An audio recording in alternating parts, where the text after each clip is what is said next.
اس کے لہجے میں جو تھا وہ دیا کو توہین سے سرخ اور خجالت سے بوجھل کر کے رکھ گیا۔ مستقیم واپس پلٹا اور اس کے قریب آن ٹھہرا اور جھک کر اسے شانوں سے تھام لیا۔ وہ پوری طرح متوجہ تھا۔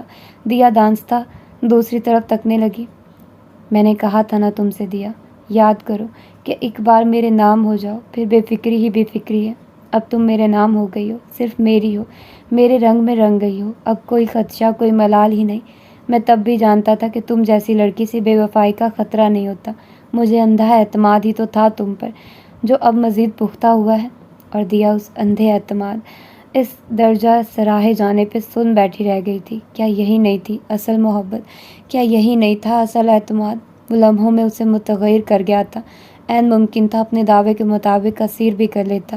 وہ اندر سے خائف ہونے لگی جب ہی اس کے ہاتھ زور سے جھٹک دیے۔ اب جاؤ، دیر نہیں ہو رہی تمہیں۔ وہ چٹ گئی، گویا اس کیفیت سے چھٹکارا نہ پا کر ہی جھنجھلا گئی۔ مستقیم شرارتی انداز میں دھیرے سے ہنس دیا۔ اگر کسی برے انسان میں بھی کوئی اچھائی دیکھے یا محسوس کرے تو اس کی تعریف عین ممکن ہے۔ اچھائی کے جذبے کو تقویت دے کر پروان چڑھا دے۔ اسی بہانے تعریف کر دو میری، دل خوش ہو جائے گا۔ وہ اسے چھیڑ رہا تھا۔ دیا اس درجہ درست قیافہ پہ صرف ششدر نہیں ہوئی، خائف بھی ہو گئی۔ جب ہی رخ پھیر لیا، یہاں تک کہ وہ مایوس ہوتا پلٹ کر چلا گیا تھا۔ تو خدا ہے نہ میرا عشق فرشتوں جیسا، دونوں انسان ہیں تو پھر کیوں اتنے حجابوں میں ملے۔ وہ گنگناتے ہوئے آئینے کے سامنے کھڑا شیو بنا رہا تھا۔ آئینے میں دکھائی دیتی دیا پہ ہی گویا اس کی ساری توجہ مرکوز تھی، جس کا ارادہ آج کپڑے دھونے کا تھا شاید۔ جب ہی بستر کی چادریں اور پردے تک اتار کر ڈھیر بنا رہی تھی، مستقیم شیو سے فارغ ہوا تو کپڑے اٹھائے واش روم میں جا گھسا۔ نہا دھو کر سیاہ لباس میں نکھرا ستھرا صاف شفاف روپ لیے باہر آیا تو دیا بڑے ٹب میں سرف کھولے کپڑے بھگو رہی تھی۔ کیسا لگ رہا ہوں بیوی؟ کبھی بتا ہی دیا کرو اللہ کی بندی، وہ اس کے عین سامنے جم کر کھڑا ہوا پوچھ رہا تھا۔ دیا نے بے خیالی میں نظر اٹھائی۔ سلیقے سے بنے بال جن میں ابھی نمی باقی تھی، خوشبوؤں میں مہکتا لباس اور سب سے بڑھ کر اس کی اپنی ٹھٹکا دینے والی وجاہت، وہ کچھ دیر واقعی نظریں نہیں ہٹا سکی۔ دیکھا تم پر بھی چل گیا نا میرے حسن جہاں سوز کا جادو۔ اس کے کھلکھلاتے انداز پر دیا نہ صرف چونکی بلکہ خفت سے بھی سرخ پڑ گئی تھی جب ہی بے ساختہ نظر چرا لی۔ شوہر کی تعریف کرنے میں بہرحال کوئی گناہ نہیں ہوتا مومن لوگوں، اور کچھ نہیں تو کبھی دل ہی رکھ لیا کرو۔ اس کے لہجے میں شرارت ہی شرارت تھی۔ دیا رک گئی اور اسے برہم نظروں سے دیکھا۔ ہر کوئی ظاہری خوبصورتی پر جان دے ضروری نہیں ہے مسٹر خلیفہ مستقیم۔ تم ظاہری طور پر جتنے بھی پرکشش ہو مگر مجھے متاثر نہیں کر سکتے۔ جانتے ہو کیوں؟ اس لیے کہ تم باطنی طور پہ بے حد غلط اور برے انسان ہو، مجرم ہو، لٹیرے ہو۔ کاش تم شکل و صورت کے لحاظ سے جتنے بھی بدصورت ہوتے مگر ایک سدھرے ہوئے انسان ہوتے، مجھے تمہیں قید لینے میں تعمل نہ ہوتا۔ وہ بولنے پہ آئی تو ہمیشہ کی طرح بنا لحاظ کیے بولی تھی، امیزنگ، تم تو فلسفہ بھی بہت اچھا بولتی ہو یار۔ بغیر شرمندہ ہوئے وہ داد دینے والے انداز میں کہہ رہا تھا، پھر سگریٹ سلگا کر دانستہ اس کے منہ پہ دھواں چھوڑا۔ مقصد اسے تنگ کرنا تھا مگر دیا کو زور کی ابکائی آ گئی تھی۔ سرحد سے پیچھے ہٹنے کی کوشش میں وہ لڑکھڑا سی گئی۔ مستقیم نے بروقت نہ سہارا دیا ہوتا تو یقیناً گر گئی ہوتی۔ دھیان سے میری جان، کیا ہو گیا؟ اس محبت سے تھام کر خود میں سموتا ہوا وہ نرم گرم انداز میں بولا تھا۔ دیا نے اس کے بازوؤں کا ہلکا توڑ کر فاصلے پہ جاتے ہوئے گہرے سانس بھرتے ہوئے جیسے خود کو کمپوز کرنے لگی۔ سگریٹ بند کرو، اس کی اسمیل سے میرا دل الٹ رہا ہے۔ اس کے چہرے پر بیزاری و اکتاہٹ سب تھی۔ خلیفہ نے کچھ چونکتے ہوئے بغور اسے دیکھا، فی الفور سگریٹ بجھا ڈالا۔ خیریت ہے دیا؟ اس سے قبل تو سگریٹ کی اسمیل سے تمہاری ایسی کیفیت نہیں ہوئی۔ نہیں ہوئی تو اس کا یہ مطلب ہے ساری زندگی ہو بھی نہ؟ جواباً وہ تقریباً جھلائی۔ اس کے ہر انداز سے بے پناہ درشتی جھلک رہی تھی۔ خلیفہ مسکرایا۔ اس کی مسکراہٹ میں ایک اسرار پوشیدہ تھا۔ ہاں بالکل ضروری نہیں کہ ہو بھی نہ، یعنی خوشخبری تو انسان کو کسی وقت مل سکتی ہے۔ اس کا لہجہ معنی خیز تھا جس پر دیا نے مطلق دھیان نہیں دیا، نہ غور کرنے کی ضرورت محسوس کی۔ خلیفہ اسے مزید اس موضوع پر کھل کر ضرور بات کرتا اگر جو اس وقت اسے حسام کا بلاوا نہ آ جاتا، جبھی وہ کچھ عجلت میں چلا گیا تھا۔ اسی شام چولہے کے آگے سالن پکاتے ہوئے دیا کو پھر اسی انداز میں ابکائیاں آنے لگی۔ سالن کے نیچے آنچ بھی دھیمی کیے بغیر وہ منہ پر ہاتھ رکھ کے کچن میں ہی سنک کے اوپر جھک گئی۔